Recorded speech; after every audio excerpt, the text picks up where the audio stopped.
So when Ohio EPA does a water quality survey, we're asking the stream the question, how are you?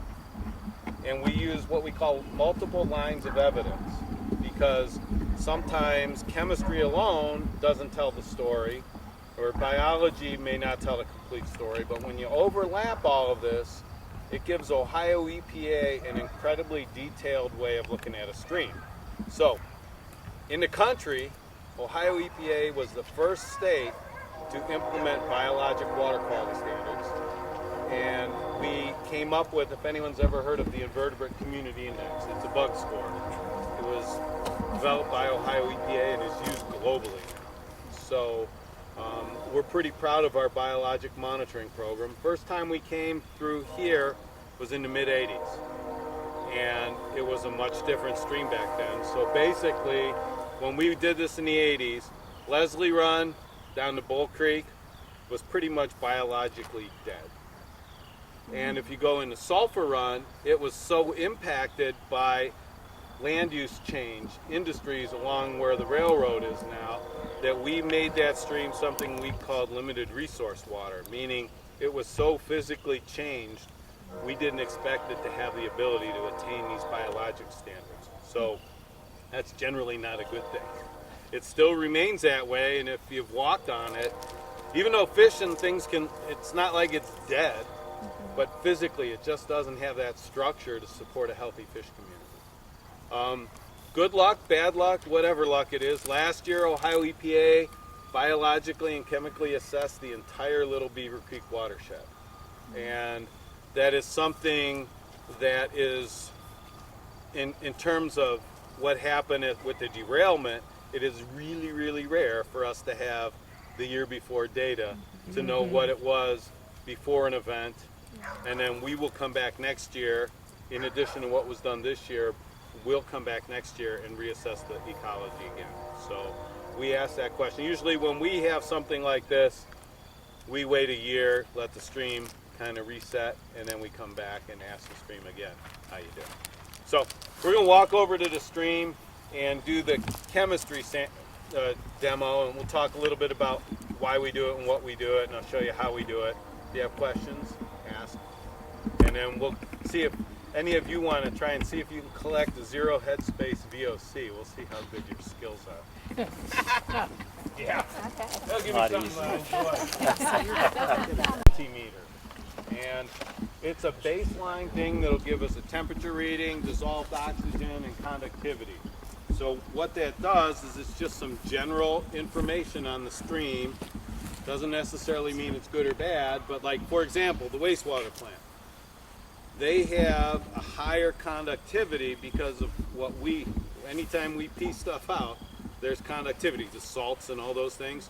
So I could actually find where, what we call a mixing zone, I could trace that water from the discharge based on conductivity. And these are also pretty handy to hit an intern with if they're not. So we'll gently throw it in, because it's only a couple gallons. And we turn it on. So this is the mirror. So the important thing is this has to be calibrated.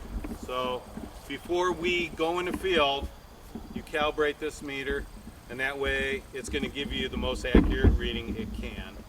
Every day before we use it again, we calibrate dissolved oxygen and pH. Other parameters like the conductivity is usually once a month, or if you're doing something weird, say you want to change.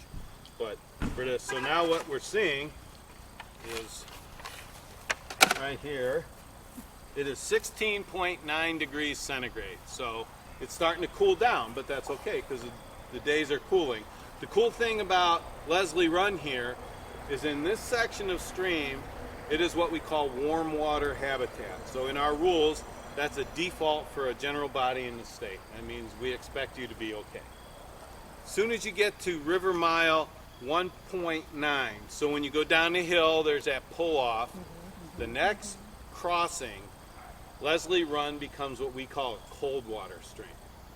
And that's kind of cool. And what that means is there's groundwater moving into that stream. So that stream is cold in the summer and warm in the winter. So you would think if you're a fish that lives in a cold water stream, you'd be tough. But they're actually the wimpier ones because they have a very narrow temperature. Biology teacher, what's that? Range of tolerance. So, and they're called stenotherms, if you want the fancy word. So we always do this, and in the computer they'll program this. So, you know, in my day, when I've been doing this for almost 35 years, we had to read this meter and write all this crap down on this sheet. Now they push a button and save it, and then they'll go download it on the computer, and it automatically makes the tables that we had to do by hand. So I guess I'm a little jealous. So that is always done concurrent to any sampling we do because it gives us that general knowledge. Some parameters, pH, if you're thinking of ammonia, so ammonia is a waste product that's associated with us and wastewater plants, that is driven by temperature and pH. Our standard fluctuates based on the temperature and pH. So that's where these kind of meters come in handy because they let us know these things. So that's that. We have different ways of collecting samples, and we'll kind of go through some of the stuff we have.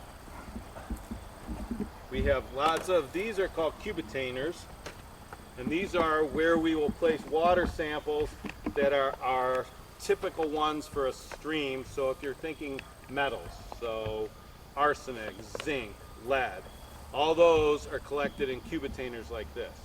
And then we preserve them. So depending on the parameter you're wanting to ask the question of, we'll put, for example, in here we'll put sulfuric acid, and then we'll preserve for nutrients. So phosphorus, ammonia, nitrogen compounds, we preserve here, and then our lab can analyze that, and they'll be able to have a sample that was fixed. So anything that's kind of potentially biologically active, when you put a preservative in, you lock that moment in time, which is what we're asking. At this moment, I'm here, what's going on? So we do that, and this, if we do, let's see, that was sulfuric for metals, and then we use so nitric acid here. We would write on these, so otherwise, now in my day, imagine this, there were 3 for every site, and we would do 100 some sites in a watershed, and we do it 5 times a year. Every one of those freaking bottles had to be written by hand. And now they have a label maker. I am just so jealous. Spoiled. Kids today are spoiled. They are spoiled. And then this big one is for something called BOD, or total dissolved solids. So if you put salt in the water, that raises conductivity. It manifests in something we call total dissolved solids. So we'll go in and sample. We use 2 different kinds of containers. So there's multiple ways to do this. If the stream is like this and accessible, you can walk right in with your sample container and dip it in there and take it out. A lot of times, some of our sites, because they're in remote areas, we sample from a bridge. So we'll lower a bucket off. These have long cords so they can hang off the bridge, and we'll pull sample back and distribute water in a container, which is kind of what we're going to do here. We use metal buckets for organic compounds because metal doesn't have organics in it. We use plastic buckets for metal compounds because we don't want any of the plastic compounds in our organic. Here, it's a demo, so it really doesn't matter. But we'll go down. Yeah, we'll see how this goes. It's back to about 41. I haven't lost an intern yet. Because you don't have one? Why? We put the trucks in there.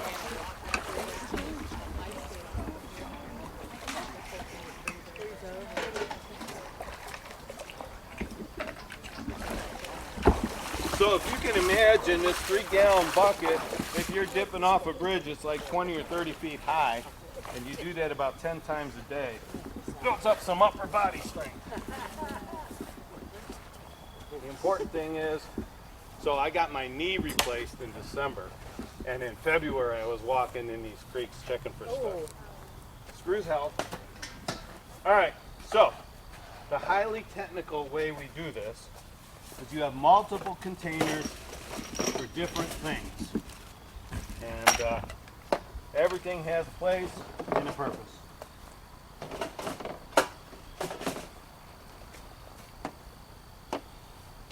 So if we want to be protocol appropriate, we would put some gloves on. Why do we put gloves on?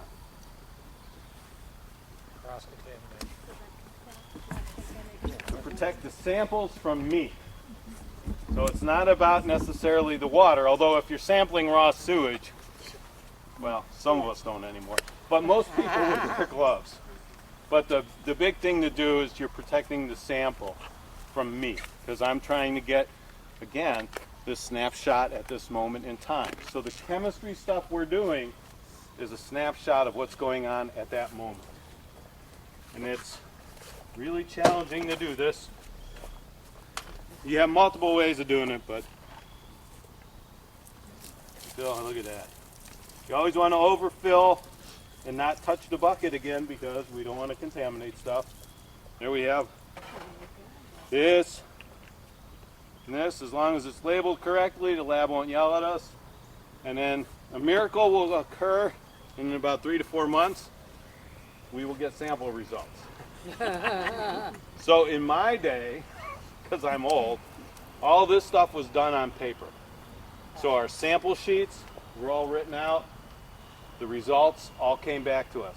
Nowadays, all this is done on a computer. So we have a computer system that serves the entire state, warehouses our data, and if they report pneumonia result here, it is immediately dumped into a data table that once I approve those samples, you can download them in a table.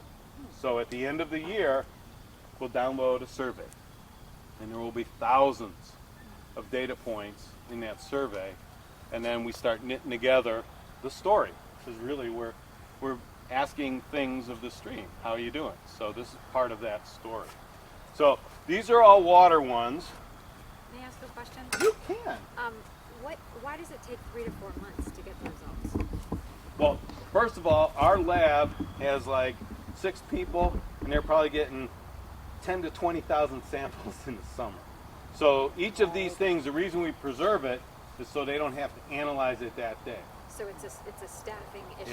It's a throughput issue. They can only run so many. So if you've watched CSI and they kick out that crap in one day, that's a lie. Yeah. But it does take time. So for them to run a column, if they're looking at a metal and they're running it through their atomic absorption unit, that's a time unit. So they can only run so many samples in a day per unit.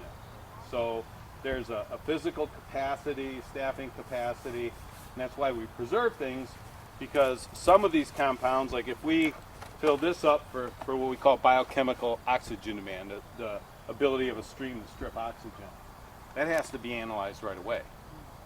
So when they get those samples, that has to be analyzed.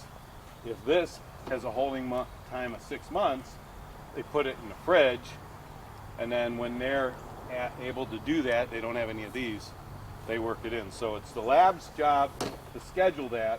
Our big thing is at the end of the season, when we are done with the survey, we download all the data.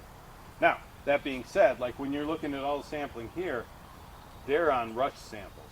So every one of these samples is a rush. We can do that. When we do it, our lab even charges us double.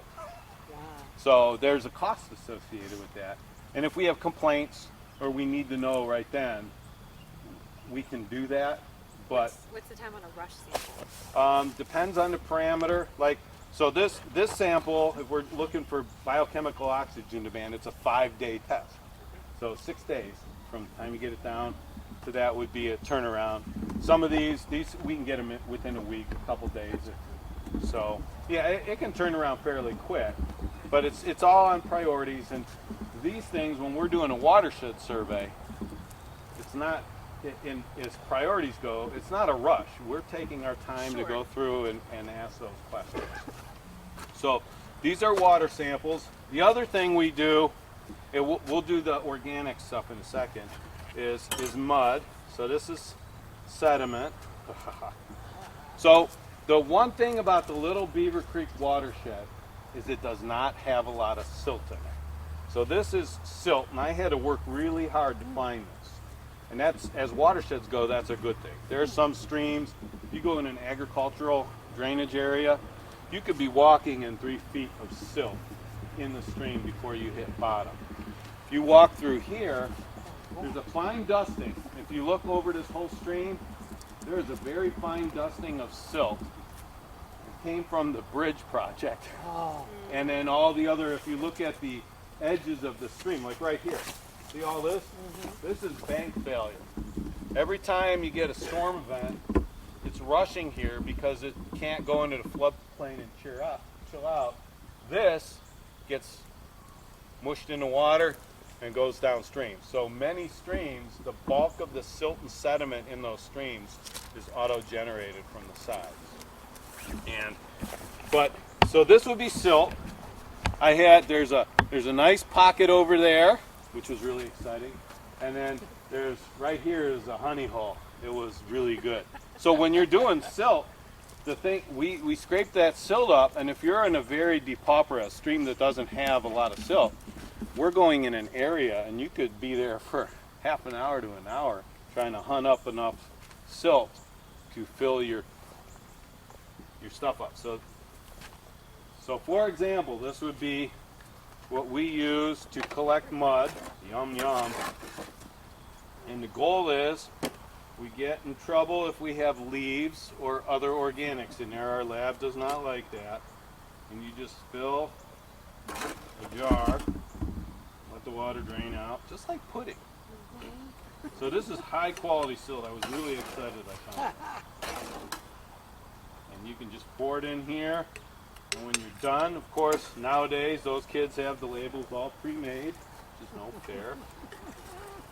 You do this, rinse it off, and now I have a lovely silt sample. VOCs, so the vinyl chloride, those go in these smaller jars.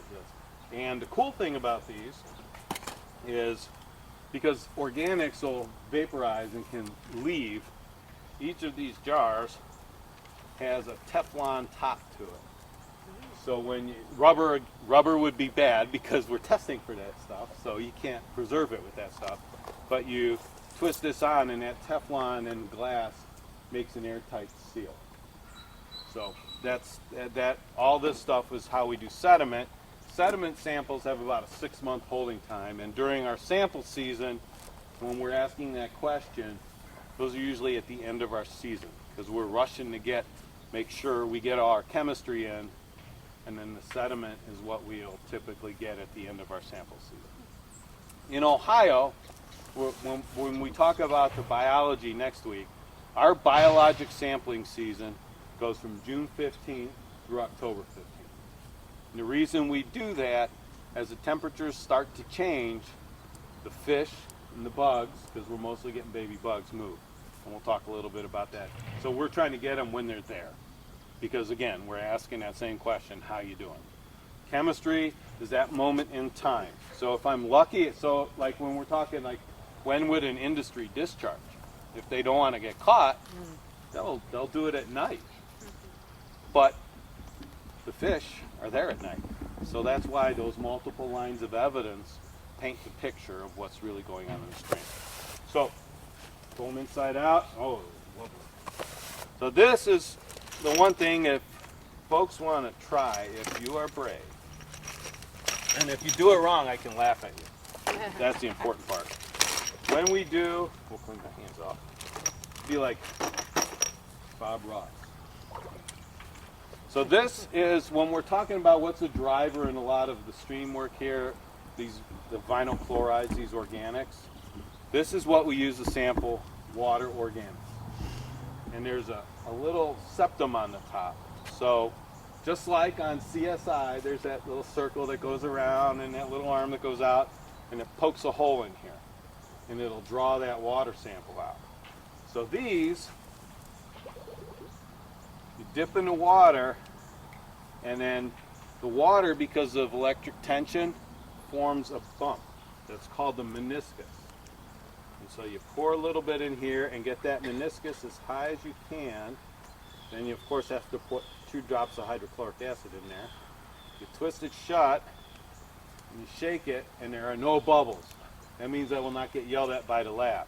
So that's one of the things that is really important when you're collecting organic samples, is to have what they call zero headspace. Otherwise, That's a demerit. It will go on your permanent record, and when you try and retire, they'll say about that bubble you had. So, and then yeah, Does it invalidate the sample if there are not necessarily, but it can put what they call a J flag on it. like a confounding? Yeah. So like in the case of everything that goes on here, every sample that's collected by the lab gets reviewed by another third-party lab, and they're looking for stuff like this. Right. Because that's a qualifier. And so you want no data qualifiers. And we generally sample organics upstream, downstream of a known source, and that source could be a point discharge, so an industry that does this, or a historic Superfund site that had some of these chemicals associated with it. In a normal stream anywhere in the state of Ohio, this stuff is not there. So we sample when we have reason to believe that there might be some stuff here. And every chemical, there's like 300 on our sample list. There's all kinds of weird stuff in here that you really never see, but it's part of US EPA's "this is your list." And it's those common chemicals associated with basically Superfund sites, because that's what we're asking, is this watershed impacted by something we might not even know was there? Because when we come through, we're looking at places like this. So when we did this, we do upstream, downstream wastewater plants, but we're also coming through and saying what else is going on that we might not know about. Are them rush ordered? No, these can, when you preserve them, they can last in the lab. Okay. So the lab needs to know how many. So because again, remember I said the machine only works so fast. Yeah. All the state of Ohio districts coordinate with our lab, so they don't get 500 samples Okay. in a week. So we work with our lab on certain parameters that they have constrictions, this being one of them, and then they'll run them through. So this may be my week. Now, if it rains, that none of us have control over, that may scrap it. Okay. So if we say, hey, we're sending stuff down this week, we may not. If we're looking for salt runoff or suspended solids from construction sites, well, after a rainstorm is a wonderful time to sample. So we can direct our sampling. And the other thing we have is this, which tests for bacteria. So this is our, in the state of Ohio, we use E. coli, so our intestinal bacteria, and we'll collect this and send it to a different lab, and then they'll kick the samples out, and that's all computered now. We had to do that all by hand. But the thing with E. coli is many streams, in fact, our assessments are finding most streams in Ohio have challenges meeting these standards. They're very strict. An open body of water like a lake will meet them, but lots of little streams here. Anywhere you have septic tanks, you're probably not going to meet your E. coli. Wastewater plants will disinfect. So this plant uses ultraviolet light. So every little bit of water that leaves the plant goes through this bank of ultraviolet lights, and that'll kill the bacteria. So wastewater plants don't have trouble meeting this. The watershed itself will have trouble. So because we're asking a watershed question. It's influenced by all kinds of things, land use. You know, you look at the rocks, all the artificial stuff that's in here. You see that in various parts of the streams. That's not necessarily good, and it alters the ability of a stream to function. Because the stream just reacts. All this is a reaction to too much water in a space, and that stream wants to eat this channel to make floodplain. So the stream is sad because someone took its floodplain away, and it wants to create floodplain. And all kinds of restoration activities across the state are directed at getting this stream to be more in harmony with its watershed, which is sustainable, or in the case of ecosystems, we call that resilience. Now, when you take the water sample, Yes. do you purposely try to get the sheen that's always there? So the sheen, I stirred up the snot out of here, and you don't see the sheen like you did when it first happened. So we don't catch sheen unless we're sampling for oil and grease, because our goal is to not prejudice the sample. Now when they're asking the question of the sheen, so that's our standard watershed survey. For this, they are collecting that sheen because we're trying to find out what it is. Because it's, the cool thing, so right around this corner, since we're not all going to fall in together, if you ever see something that looks like an oil sheen and you touch it and it breaks into little chunks, that is not an oil sheen.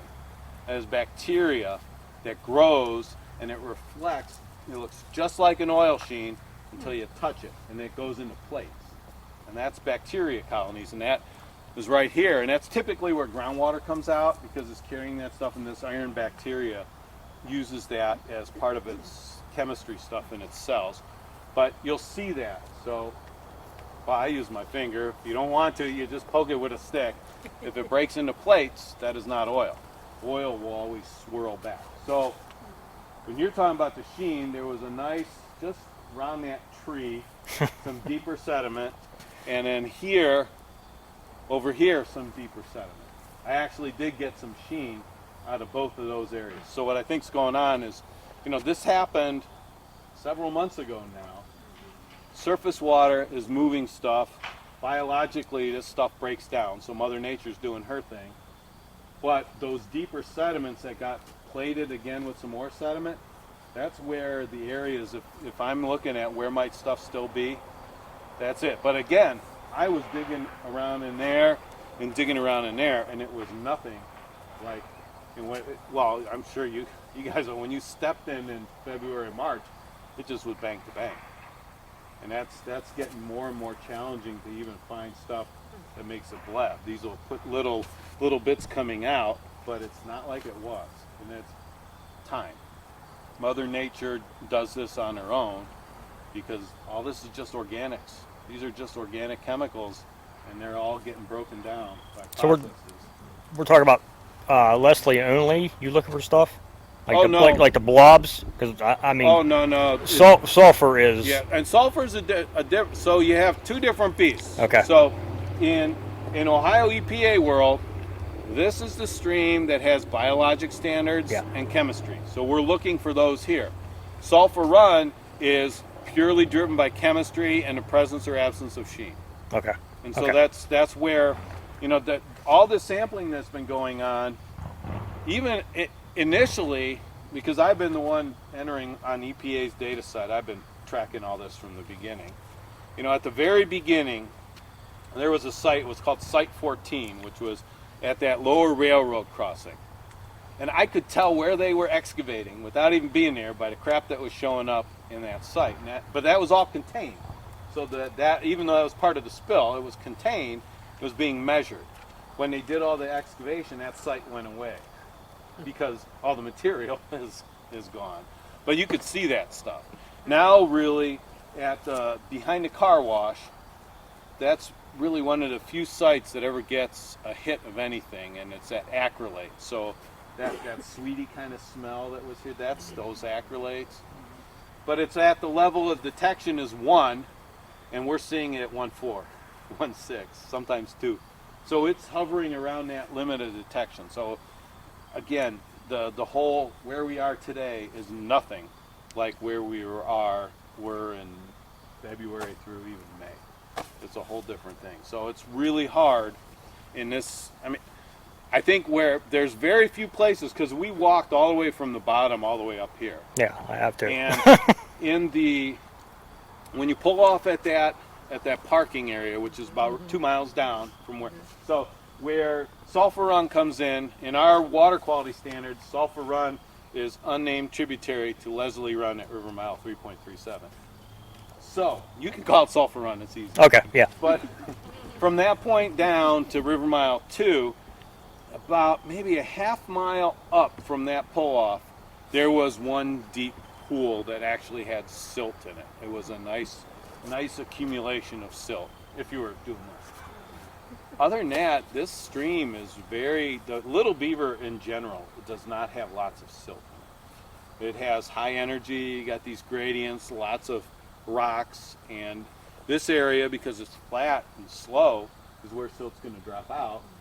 But most of the stream, once it hits down that hillside, it's moving, and there's no place for silt. How many people with Ohio EPA have been taking samples throughout the creek? Oh golly. Well, so from the surface water standpoint, I am the lead surface water person. Just all I care about the creeks. So Breaks, I'm however you want trying to to. think of how we probably had maybe 4 or 5 that are, Any health concerns? Okay, no. I just mean, wondering. I wear waders so my feet don't get wet. But no, I mean, I was digging in. Yeah, well, yeah, there's some rocks, and in any of these streams, you always, the big thing is glass. You know, I haven't seen a lot of it, but I know I've seen all kinds of crap in Sulphur Run, metal and all. Someone pushed their entire leaf blowing thing down the hillside. There was like a 5-foot pile of leaves. That's when you want to know where organic waste comes from. Over time, that degrades. It'll clog things up. So the stream, again, is that accumulation of what we do in that watershed. When I ask that question, it's telling me, and sometimes we in the watershed don't like the answers, but the stream is just sharing with us what we're doing to it. So yeah, there's still places that you can find sheen. It is very hard now. So those orders, I'm sure everyone, the whole point of that is they're going to walk up and do this big last thrust. Where might some still be hanging out that we haven't seen, so we can address it. I do not like excavating streams. This is a healthy stream. If I excavate it, I am creating a stream that is going to forever go sideways and try and recreate floodplains. So the worst thing you can do for a healthy stream is excavate and alter that ability to self-regulate. So that's the last thing we want to do. How do you get it out if you don't? Well, that's what we're going to, well, there's not a lot in here. So the question is there places where there is stuff that you might not have a choice? And that's why we're doing that big walkthrough to ask that last question. Is there any that we missed? And when you walk through, what are the steps that you take to see that the soil underneath and the dirt to whatever level is significantly stirred up to Highly standards? technical things. Okay. This and the old Thorazine shuffle up the stream, and that'll show you, because the stream is not deeply embedded. You're getting stuff that sits on the top and it's going to be moving, because this stream here, in the world of streams, there's what they call gaining streams and losing streams. A gaining stream is one that's driven by groundwater. Well, that's why we have cold water here. So there is no chance for stuff it'll sit there, but it's constantly getting pushed by the groundwater that's coming into it. You go upstream where it was dry. That is what a losing stream is. So at that point, if there's water in the stream with stuff in it, it goes down. But when you have water and groundwater pushing into a stream, it's that constant coolness, which is really healthy, but it allows that flushing. So they're going to do this and go upstream and cross sections to make sure we're looking at the stream. And when we've done it, we just kind of zigzag like a good old drunk walking up the stream. And how do you get the oil out? Well, that first you got to find it, and the assumption is that it's there. If it is there, the second question you got to ask is how much and how big. Because again, if I'm going to excavate a stream and create a permanent nick that is going to forever erode and eat its way upstream, I'm doing way more damage in removing a bucket full of this stuff that's going to degrade in the mix. So are you saying that it's not there? We have, that's what we're at. I haven't seen it. Okay. So that's the thing. It's totally different than it was. So is it there? I found a sheen in a couple of places. But does that mean it's throughout like it was? No, it's not there anymore. That's why it's hard to find it. Even in the banks? No, it's not. No, Nothing in the banks? Well, there's always stuff in the banks because as the stream goes up and goes down, but there's no pressure coming out. Everything from the release went in the main channel of the stream and pushed down. Now, Sulphur Run in those upstream areas, that's a little different. Definitely, I understand that. Because it's functioning different. For here, no. That's why we look at those, like that area under this, you can see this stream's kind of run, it's like a racetrack. It soups this way, and it's going to push stuff to the side where that current's slower, and that's where the silt is. So just, I'm super proud to take this question's incredibly silly. Oh, I'll laugh at you. No, Okay, I know. Wait, so there are no silly the questions. order that was just made under the Clean Water Act. Yes. I understand that was made based on some data that was observed. I think, Mark, didn't you say that this was all it's based on some data just over the last 8 months that we've collected. Right, so is it that you're really agitating it to see if it's there, or is it that you guys want to confirm what is it that is there? Yes and yes. Okay, So- I understand, but like, so- I just wanted to make sure, because I thought I was saying, well, this is like what we do last ditch on any scene we're cleaning up like this, and I thought there was a little bit more reason. Well, there was sediment, so all this has been predicated. They have done a stream walk. Right. And back in February and March and April, we walked to see how far down. So like initially, when you walked down to Bull Creek, it was in Bull Creek. It was really attenuating from what it was like here and in Sulphur. But it petered out at North Fork Little Beaver. So Bull Creek goes into Little Beaver, goes under that bridge when it hits that. That was the last place we found sheen in, it was either late February or early March. And so now, as you're walking upstream, that's just, it's breaking down, it's going away.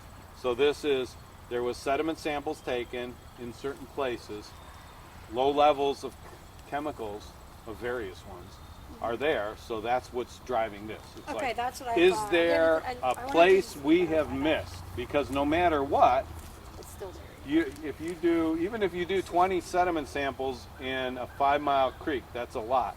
That's nothing because it's 5 miles. Right. By telling them to walk the whole creek, we're physically in there walking and agitating to see what's going on. And this spill chemical, that smell, when you hit it, you know, that it's very evident. And our nose, in many cases, is way more sensitive than some of these measuring instruments. So as long as you don't have a head cold, you'll see this stuff. Question. Yeah, Who lined who put all the stones? it wasn't me. Because we know that can't be natural. No, that's been there. Probably Like- historic. So, This was here before you even started. oh, well, I let's just go with it maybe. I've been at the agency a long Years here. time. Hey, do you know who lined the bank with the big stones? Done Probably years wouldn't ago. be decades. Decades. This used to be, That believe looks me, pretty. this was my shortcut. This was all trees and overgrowth and rock. You couldn't walk down this embankment at all. So I bet when they cleared this out, I don't even know how, that's been at least a decade or longer. It probably some of that from that clearing of this embankment. Oh, and they But this was placed it. full wooded. Okay. This was my shortcut to the park. And I hated when there was a run because this was a lot deeper. I mean, I was coming over to swim. Yeah, but that's the thing. Anytime you cut the vegetation down, you get this erosion, and that's, plants are so crucial to holding these stream banks together, and that's why we like to see vegetation along these banks, because it helps that stream Holds the be dirt in. structurally sound, Yeah. and that's really important. We spend lots of money revegetating stream banks. Quick question. Yeah. All the physical barriers and the aeration that was happening this past Uh-huh. spring, how do you think that affected this? I mean, obviously it's not getting the nutrients and everything that normally comes down through.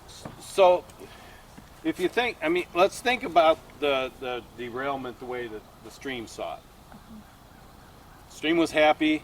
One day, some crap goes floating over it, and then the stream's back to recovering. It was a moment in time in this stream. That's it. It was, well, a couple of days as things were released, but it was just that moment. So, there was a fish kill. We're going to say there was a complete fish kill all the way down to Bull Creek, and then it attenuated because flow diluted stuff. You could measure different chemicals all the way down to the Ohio River, but that's okay. We had a place called PPG in Barberton that changed the pH from Akron, Ohio, all the way down to the Ohio River in the good old days. So, you know, that it did that, but immediately the stream's recovering. It's, I mean, if you look right here, there are schools of common shiner and probably rosy face shiner. I know the fish came It's, back. I mean, I was so happy about that. that's what the streams recover, because there is not an ongoing source. Like in the 80s, when this wastewater plant was not functioning, when you had a lot of industry along the tracks, that was a constant source. And it was always kicking this stream to where it couldn't recover. This is an event. It was catastrophic for the fish in here, but that's what it is. Now our job is the spill was contained, really quick, spill went over the stream. Now it's tracking what did it do. And that's why we're doing all this. We're asking those questions. We know from the fish surveys, the stream is recovered. The bug stuff will be in later because they're looking under the microscopes now at all the baby bugs. So, Would you say the stream is fully recovered or it's recovering? So, without the bug data, I dare not venture. But if we're looking at the stream in terms of fish, it is fully recovered. In fact, the downstream score this year was higher than our score last year. But they fluctuate. But it's still in the exceptional, that excellent range. So, you're talking about the biological part of the stream. yeah, and chemistry, we don't see anything in here. It's been months. Like I said, that behind the car wash on Sulphur, that's really the only site that we're seeing those occasional hits of things. And the surface water, is Mhm. that what you're talking about? Yeah. Okay, that's- Yeah. So So that's when that. you name a stream sulfur, Might tell you something. Well, what are you gonna do? You know, Ohio has Yep. a designation in our water quality standards called acid mine drainage. Why? Now I'm up north. As you get into Stark County, now you start seeing it down here. That's more common, and especially when you get in our southeast district along the coal country. But yeah, we have a whole Now there's designation. coal mines all along Oh there. yeah. Oh yeah. And you can see those are those bright, brilliant orange red things that come out, and that'll do a number on the stream. That's a long term. Oops. Yeah. Yeah. Now, Bill, the PAHs, right? That's the oil-based compounds. I mean, we see those throughout the entire system. Oh yeah, Yeah. they're everywhere. Yeah. So anytime you eat black on your steak, you are consuming benzoate pyrene, a known carcinogen. I love that. Isn't that excellent? So I mean, anything we Everything I burn make at turns incomplete combustion, that's all these pyrenes, these PAHs. So they're from us too. And any stream we see, like last year, we found them in a sediment. So finding stuff like that, unfortunate, but it's across the state and really across the country. You go in areas that burn a lot, like coal places, you're going to see those chemicals in the watershed from air deposition. Are the PAH and the stream the same amount as last year now? That's why we've done the sediment sampling, and they're real similar. The difference is sometimes the commercial lab they were using had way better detection limits than our lab did. So now it's like even though we're asking the same apple, the units are apples and oranges. So we're trying to make sense of all that. But yeah, stuff is still there. Generally, same things that we're seeing. So our report, Ohio EPA's data, well, the data's out there. I gave a spreadsheet to someone. So the data from everything we've done, Like the PAH from everything, last year? everything we have ever sampled in Little Creek. Well, I followed the way down to Little Beaver Creek. Everything is there, and you can get any of that data. So that's when we kick out our report, when our bug guys are done, we'll write our report on the watershed. We will be back next year. So this year, the consultants did the ecological assessment. We typically wait a year to go back in, but we didn't want a year to go by, so we made the consultant team do it, which is led by one of the guys from Ohio EPA that developed the fish method. So it's like, Lindsay, do you have a question? Yeah. Yeah, when, go ahead. When you find or found the sheen in Yeah. Leslie or like down here, Uh-huh. did you just take note of it, or do you guys stand there and kick it all up, or what do you like? Say, oh, it's there, and move on up the stream, or well, what do you? so it depends who's doing what. If it's me, I'm just telling I still see sheen here. But as part of the survey, that's all noted. So they're going and they have their fancy little GPS. And every time a sheen is kicked up, they push a button on their GPS that locks in. There's a sheen here, and it's rated. So if you read, there was a survey, it's a 0 to 4 rating scale.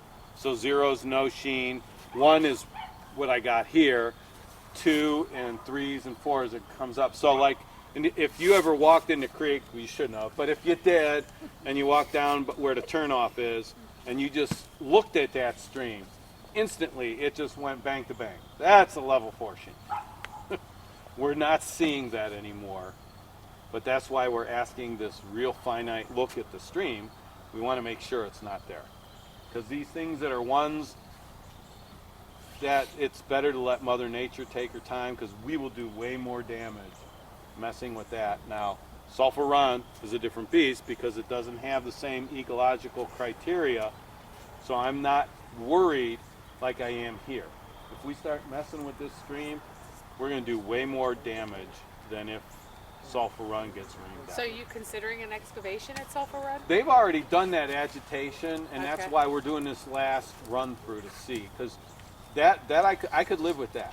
I can't handle, unless we find this massive pocket of silt that no one's found yet. But if it's there and we have to slurp it out or excavate it, so be it. We can account, well, you can adjust for that, but to just go through and ream out a stream is just really poor decision making. Then, Bill, can you go through, because it addresses Lindsay's question. Uh-oh. So during the assessment, there was water sampling done, there was sediment sampling collected at Various depth, places, yes. and then there was also pore water sampling. Yes. Can you explain that? Oh, so the pore water thing is really cool. So the one thing that we talked about early, because this stream, and especially if you get further down in the bowl or the lower parts, it's all dominated by gravel and sand and boulders. Well, this is where the yucky stuff hangs out. Because silt and clay is chemically active. There's an electric charge to it, and it takes chemicals and it binds them to it. So silt can have stuff. If you're sand, you're just sand. So this stuff will not adhere to sand. So the reason we did this pore water, basically it's like sinking a well into the bottom of the stream to pull water from underneath the stream. So a stream like this, even though when you start seeing areas that are dry up there, if I dug down a foot, there's water flowing. And the fancy name for that is Talk about the aquifer, the groundwater, the the water table. hyporheic zone. Oh, you're talking. Oh, yeah, baby. Ah, we're using fancy words. So they have a name for it, and they study that stuff because that stream is still moving. It's just not above where we can see it. But if you're chemical, again, I'm going to go hang out wherever. That was our question. Is it hanging out in this gravelly stream in this zone? And so that's where we did this pore water, which is a really cool idea. And it showed in some places there's some stuff in the stream, Sulphur Run. Yeah. You get down here, we're not seeing that. But we're asking the question, so no result, 0, is still an answer. It's the answer we obviously all want. But, you know, we're asking those questions. So that's why there's just this multifaceted approach to asking questions, because the emergency was there. It was contained, removed, and they're almost done digging dirt. Now we're just in that long term, okay, after the spill, what happened? What's going on? And that's where we're at now. We're asking this question. And it's not fast, it's not quick. We have a sample season, it takes time to analyze bugs, but we're asking those questions, and that's just how data is driven. And speaking of data, I don't believe that we posted our data on the website yet, but that's coming. It should all be validated and finalized. So I got to find out when that's going to get posted. I'll let you guys know. I'll just send it to the whole group. Will Mother Nature eventually clean Sulphur Run to a certain extent? So, Well, well, so the question is, will Mother Nature clean the specific chemicals related to the spill? The answer is yes. When you look at most of these chemicals, they have an environmental half-life of around 40 days. So every 40 days, all things being equal, half of it's gone, then half of it's gone, then half of it's gone. So it's that, rapid decline. So yes, but you look at Sulphur Run and all the other crap that goes on in there, and we are still, it's an urbanized stream, and it's one of those heavily urbanized streams. So we're continually kicking it again. So will Sulphur Run ever recover in its current state? No. But this one even though we have some things here, I mean, this kind of looks like parts of Sulphur Run, but it's the chunk, right? When you go to the rest of this creek, it's beautiful. Sulphur Run doesn't. It's the exact opposite. There are very few areas that have that habitat, that structure, and the rest of it is just severely A lot of it's impacted. legacy stuff too. Yeah. Oh yeah, absolutely. And you pull all that up. So now when you start looking at it, asking the questions, now our job is to tease all that out. Now we have, luckily or unluckily, we know the chemicals spilled, so we have targets. And we're looking for those. And if it's there, well, we're going to make the assumption where it came from. But if I see zinc or lead, I know there were old industries here. It's not part of what was in the derailment. So, you know, that's the associations, and that's where it takes time to eat through all that data. Because, I mean, there is so much. The water sampling here, when in the February 4th and 5th were the first water samples that were taken. That thing expanded in February to 20 sites every day. If it rained, twice a day. Every day. That is an ungodly amount of data. So at the end, that's what I do on Saturday mornings with my cup of coffee. I go through every lab report, and I'm reporting on those chemicals we find with the spill. And that's why I know it's not like it was. So this is just the one part. This is the boring part, but if you like the data, this is the cool part. And then next week, if Mother Nature cooperates, we'll come through and do the biologic part, because remember, we need all of these lines of evidence to ask that question, how are you doing? Is this gonna be like pre-Halloween costume or? Well, I'll be the cool dude in the waders. I'll have really good gloves on too, because I don't want to die. But Are there? You can dress up if you want. Are there still, or if Sulphur Run does get dredged or cleaned again, will there be carbon filters put back in there so that it doesn't, whatever's left in there or was in there doesn't come back down into here? Or No, you're not, because you're not. Even in Sulphur Run, you still see a sheen. You still see it's the levels. Those are not toxic levels. A sheen itself is not toxic. It's annoying, and you can smell it. There's benzene in it. Well, but high that levels doesn't of mean benzene. it's toxic. You know, it's like sheen at what level? So in Ohio's water quality standards, the fact that I can see a sheen is a violation of the standards. Yeah. So there is a visual violation, plain and simple. But that doesn't mean the chemicals in there are individually harmful to the environment. That's why we're sampling the sheens to see what's in there, and then see what these levels are. And the sheen sampling is something that is weird and not the normal way we work. So normally, like, I can collect a sample here and test for benzene. I'm not going to find benzene, but if I did, I can compare that to a water quality standard, because that's a flowing body of water. To do a sheen sample, that's something that's hard to do. So they've used these nets to try and collect stuff, taking little slurps, like take these bottles and slurp up the sheen. But the thing is, that's wonderful to tell us what's it made of, but we're not getting those concentration things. So that's only part of the picture, because that's just the challenge. It's like air sampling. You just can't, the technology isn't there, and Mr. Spock and his tricorder can't help all the time. so, I mean, just putting the carbon filters in there, if they were to clean it out just to catch the extra stuff that may come down here, that wouldn't make any difference? You're not seeing that stuff come down here. From salt. Well, I mean, if they were to clean it, like flush it. While the excavation. Oh, Yes. if they're going to, Yes. yeah. So if they are going to stir the snot out of Sulphur Run and excavate stuff, there will be, like it was before, Barriers booms and downstairs. stuff. Oh yeah, yeah, because there will be purposefully trashing that stream again to try and liberate things. So we will be removing stuff and collecting stuff. Yeah, So and yeah, part of our order is to clean out 1,200 feet of culverts. That's going to create.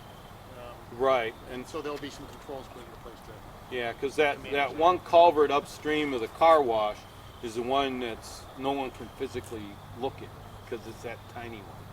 And so if there's still stuff that's hung up in Sulphur Run that's oozing out every now and then, my guess is that's where it's hanging out. But we need little interns to crossing. I have a 2-year-old. Are you willing to are sacrificing that? I mean, he would.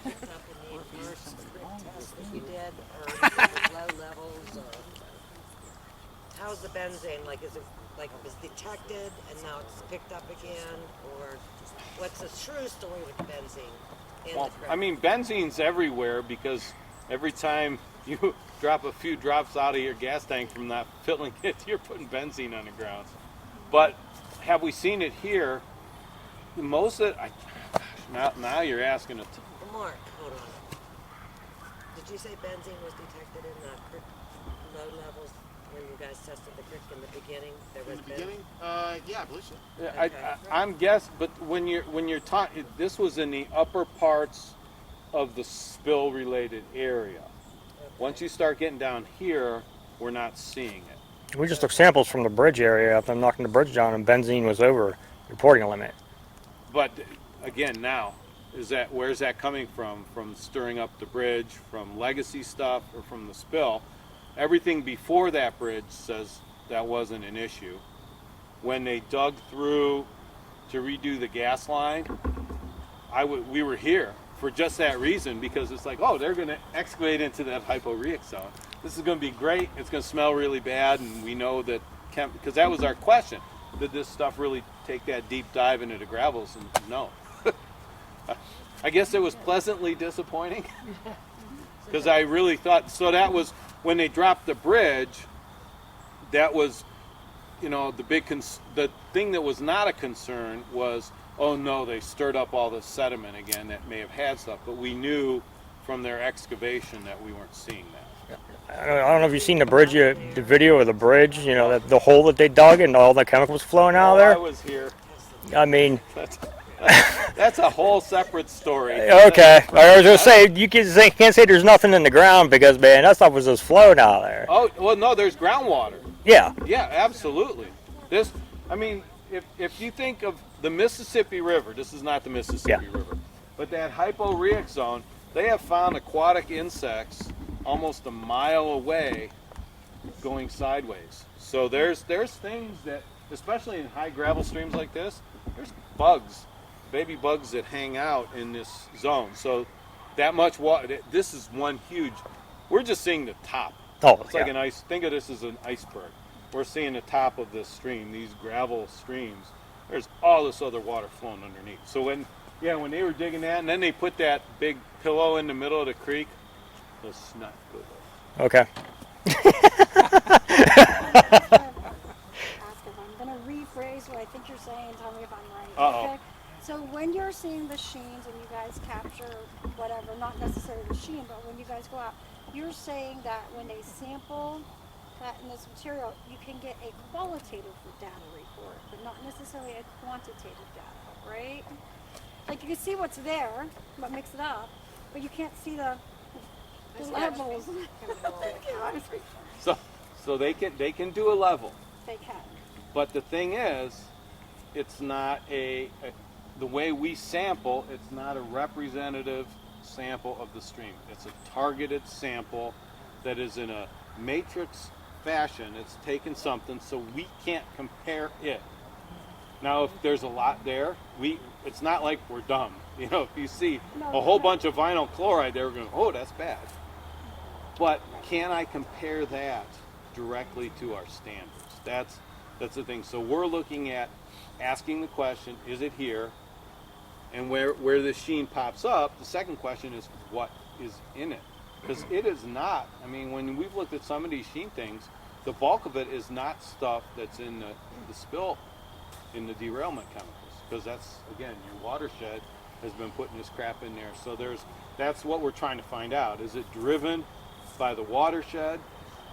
Is it driven by the relation to the derailment? Initially, that was a very easy one. You could just smell it. Right. And you knew what it was. So, but now we're at that point where things have moved on down, broken down biologically, and that we're in a different phase now. So those are the questions we're asking. So there's So we no know. Benzene's gone throughout the whole creek? No. Low level. Relating to the spill versus relating to your watershed. Benzene is a part, anytime a car leaks oil or burps some gas, there's a chance for benzene to be there. Anytime you see at a gas station that has that big old white panel truck in the front, they're cleaning up contaminated groundwater. That's BTEX, benzene, toluene, ethylbenzene, and xylene. So it's part of us. Is it related to the derailment? That's the question we're trying to ask. Because there is a big distinction, because not everything that we see in a stream is related to the derailment. So We're that- trying to discern that. So that diesel leak, that could be up in sulfur. That could be another major concern of what's been Oh, flowing sure. downstream. Yeah. Oh, okay. yeah. Yeah, I mean, anything, that whole thing along both sides of those tracks was industry years ago. Yeah. And they're, as they're digging some of this stuff up, I am sure we are looking at legacies well beyond what the railroad had there. And there was a junkyard out there. Oh, even better for benzene. That's a winner. Yeah, take us. Yeah, hey, let's go dig some And could it also be because of the actual excavation, the equipment that they're using? That No, perhaps- they're usually pretty good about those things. Okay. Yeah, the stuff when you're digging and they're digging. See, the other thing is, and they're finding this out, when you look at there's that State Line Lake, right, and there's that farm field, and then the tracks, and that wetland off to the side. Well, that wetland, Mother Nature did not make a wetland straight. That whole section of town is wetland that was filled in. And so when they're digging this excavation, they're sucking in all that groundwater from the wetlands. So lake oil, the tracks, all that area there was built in this wetland. So again, more legacy stuff. You got any concerns with the wetlands are contaminated since there's really no data? That's part of that whole. Well, I see they're doing beside the tracks, but they're not really doing in they're the going wetland. out. They're sampling out. Oh, are they sampling out there now? That's I don't know, it's appendix C. Okay. Yeah, there's an appendix for Okay. everything. Yeah, of course. So yeah, that's being sampled. Okay. You have I too don't many know questions. if you can answer this question, but I'm Oh, sure I'll make somebody something. else has seen the video, and I don't want to say I know because I was not there. But it was like 2 Fridays ago, before it rained, there was a video that came out of a bunch of water rushing down Sulphur Run, and they measured it to be 12 inches higher than the surf. So somewhere there was water being released somewhere down. Do you know where that came from? Yes. Do you know where? Do you ever all those pipes? If you drive, what they did at the very beginning is they stopped all the water coming into the tracks, and they stopped at the end, so everything along the derailment was collected, and all that water they stopped gets pumped around. So when those pumps kick on, there's more water coming down the creek. It's all related to bypassing what they call North Ditch. You might North call it Ditch, yeah. State Line Creek. So what happened? Sorry to interrupt. But what happened that night, Lindsay, was there was a blockage in one of the lines, and they were dealing with the blockage. Once the blockage released, the pumps automatically turned on and just shot a ton of water down. It didn't bypass. Yeah. Right, yeah, so that whole thing is set up so that all that water doesn't pass through the railroad's derailment site, so that How often does it pump out? Like, how often does it turn on and off? Or When it's wet out, a lot. But it's we've been strangely fortunate this fall. It's been very dry, so not often. And I think that's one of the reasons it got clogged. Okay. Is because there just wasn't a lot of activity going on with the pumps. like once a month, or like once a week, I or don't- like I I don't know. That just thing, you're probably several times a day. I was yeah. Yeah, I mean, if you were here when they had those big green generators here, they were doing the same thing here to bypass water through where they were doing all this bridge work. So for the same reason, not to pick up junk going on in that area or reduce it as best as you could. So pump arounds are a real common way of not generating more waste, right? Because independent of this, we, the collective we, don't want to make more of something we don't need to. So if we stop that flow, then we're not contaminating more water. I mean, it makes sense. I just had never seen that and didn't know. And I knew they had a bypass around, but I didn't know that they could turn on and off the pumps where they could control. Think of it the- as a sump pump flow. Okay. That's exactly. I just thought it was freely flowing through the pipes whenever it we wanted. gotta I fight didn't a know they little could bit of turn it on gravity and there. off. Yeah, I'll shoot you guys a picture of the system. It's pretty It's impressive. pretty cool. They got that lake, and they got this little hole, and then they got these pumps, and It's huge. so it's an impressive little feat of engineering. And it was so quick. I mean, when you think about how fast that was installed to stop generating all this I'm waste. going to actually propose that we go to the other side, because then you would see it. Any other questions? Because your hour is exceeded, or I get paid by the hour. So Thank you so much for your Thank time. you. Thank you. Make sure you sign in so there is record of you. Just a real quick housekeeping. Same time, same place next week. If you did not get an email from John Russell, that's who I am.